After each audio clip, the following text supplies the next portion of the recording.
Hello दोस्तों, welcome to my new story.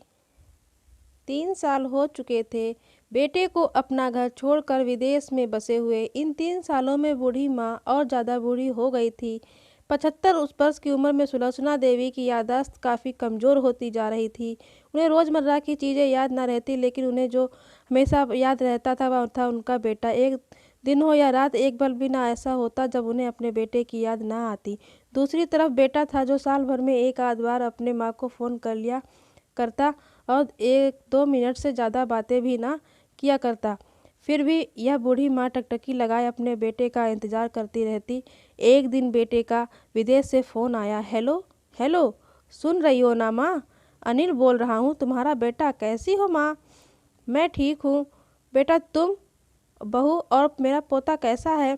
माँ ने पूछा। सब अच्छे हैं माँ, मैं अगले हफ्ते गांव आ रहा हूँ माँ, तुम्हें लेने। अब हम साथ में ही लंदन में रहेंगे। तुम्हारी बहू कह रही थी माँ को यहाँ लेकर आओ, बेचारी अकेली वहाँ परेशान होती होंगी। माँ की बूढ़ी सूखी आंखें आंसुओं से भीग गई। उसके कमजोर शरीर के नस नस में खुशी की लहर दौड़ गई।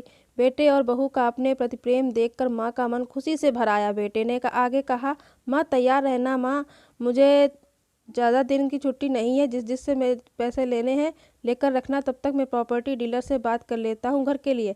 घर के लिए? माँ ने पूछा। हाँ माँ, गांव का घर हमें बेच देना पड़ेगा। अब हम साथ में ही रहने वाले हैं तो वहाँ पर घर रखने का कोई मतलब नहीं है माँ, बेटे ने कहा।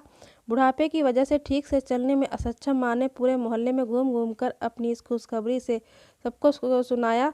सभी को खुशी हुई। सबको लगा माँ जी के आखिरी दिन अपने परिवार के साथ खुशी से बीत जाएंगे। घर वापस आकर माँ ने अपने घर के कोने कोने को ऐसे देखा जैसे वह अपने दूसरे बेटे को देख रही हो। देखे भी क्यों ना, उस घर को अपने बेटे से कम थोड़ी समझा था। अपने पति के साथ 40 साल यहीं तो बिताए थे, लेकिन आखिरी साल बेटे और बहू के साथ बिताना चाहती थी। दिल पर पत्थर रखकर घर बेचने के लिए माँ तैयार हो गई। आनन फानन में बेटे ने घर को आधे दामों पर बेच दिया। माँ ने ज़्यादा नहीं, लेकिन जिन चीज़ों से दिल लगा था उन चीज़ों को समेटा और बेटे के साथ टैक्सी में बैठकर एयरपोर्ट के लिए चली गई। एयरपोर्ट पर आकर बेटे ने माँ से कहा, माँ तुम यहाँ बेंच पर बैठो, मैं सामान और बोर्डिंग पास की जांच करा कर आता हूँ। वहाँ वक्त लगता है और खड़ा रहना पड़ता है, तुम्हें तकलीफ़ होगी, तुम यहीं आराम करो। मैं यूँ गया और यूँ आया। माँ बेंच पर बैठ गई और बेटा अंदर चला गया। काफ़ी समय हो गया बेटा वापस नहीं लौटा। माँ सोचने लगी, ज़्यादा भीड़ होगी इसलिए देर लग रही होगी। अंधेरा होने को आया। अब तो लोगों की चहलकदमी भी कम होने लगी। माँ को अब चिंता होने लगी। एक कर्मचारी ने आकर पूछा, किससे मिलना है माँ जी आपको? यहाँ पर क्यों बैठी हो? डरती हुई आवाज़ में सुलोचना देवी बोली, मेरा बेटा अंदर सामान की जांच कराने गया है, लंदन जा रहे हैं। क्या नाम है माँ जी आपके बेटे का? कर्मचारी ने पूछा।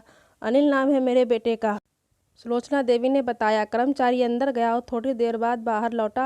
उसने सुलोचना देवी से कहा, माँ जी लंदन जाने वाली फ़्लाइट तो दोपहर में ही जा चुकी है और आपका बेटा भी उस फ्लाइट में बैठकर लंदन जा चुका है। अब आपके यहाँ बैठने का कोई मतलब नहीं है, आप भी अपने घर चली जाइए। क्या, जा चुका है और मैं घर जाऊँ? घर? माँ की आंखों से आंसू के सैलाब उठने लगे। जैसे तैसे माँ घर पहुँची जो अब उसका था ही नहीं, बिक चुका था। वो वहीं बरामदे में तुलसी के पास सो गई। घर के नए मालिक को उस पर दया आई तो एक कमरा किराए से उसको दे दिया। पेंशन के पैसों से खाना और किराए का बंदोबस्त हो जाता था। दिन बीतने लगे। कुछ दिनों बाद घर के नए मालिक ने सुलोचना देवी से कहा, माँ जी आप अपने रिश्तेदारों के यहाँ पर जाकर क्यों नहीं रहती? इस उम्र में आपके लिए वही अच्छा होगा। अच्छा तो होगा, लेकिन अगर बेटा वापस आया तो उसका ख्याल कौन रखेगा? मेरा बेटा बहुत भोला है, उसे अपना ख्याल रखना बिल्कुल नहीं आता। मैं कहीं नहीं जाऊंगी, क्या पता कब उसे मेरी ज़रूरत पड़ जाए। माँ ने कहा। दोस्तों, माँ की ऐसी बातें सुनकर मेरी आंखों में आंसू आ गए। अपने माता पिता की सेवा करना, उनके साथ कभी बुरा बर्ताव ना करना। दोस्तों, आपको कैसी लगी हमारी story, new story? Thank you.